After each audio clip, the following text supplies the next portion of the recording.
My boss promoted my office rival Josh for all the hard work I did simply because they were drinking buddies. Here's how I used my superior's lack of technical knowledge to make my teammate's new position his downfall. For 6 months, I lived in the office, building a proprietary logistics engine from scratch. My manager had been dangling a senior promotion in front of me like a carrot. But when the announcement came, my supervisor handed the title and a massive raise to Josh, a guy who spent more time at happy hour with manager than actually looking at a terminal. My boss justified it by saying my peer had superior soft skills, while my teammate just smirked, knowing he had successfully stolen my momentum. When my manager officially made Josh my superior, my colleague had the audacity to ask me for a walkthrough of my own work so he could present it to the board. I didn't argue or go to HR. Instead, I became the most helpful subordinate in the history of the company.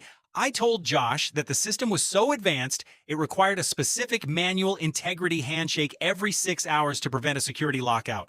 I made sure my manager was CC'd on the email where I handed over the keys to my peer, explicitly stating that Josh was now the sole person responsible for the system's heartbeat.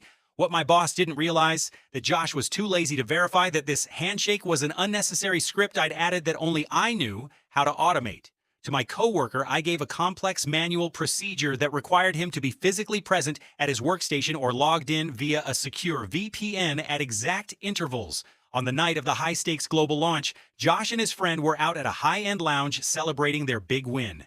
At 2 a.m., the first handshake window closed. Because Josh was 3 drinks deep and had ignored his phone, the entire company platform went into static mode.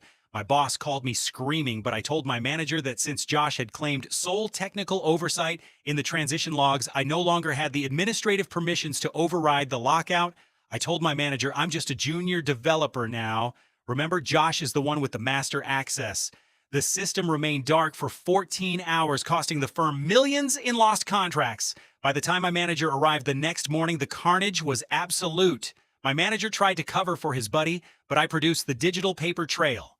The email where Josh had bragged about his full command of the architecture and the logs showing he had missed 3 consecutive security checks.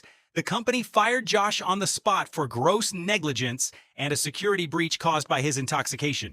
Because my manager had put his own reputation on the line to promote his friend, the board forced my manager into a voluntary resignation for his catastrophic lapse in judgment. I was immediately promoted to my former manager's position to salvage the project. I ended the week with my rival's office, my boss's salary, and a team that finally knew exactly who was actually running the show. Subscribe for more.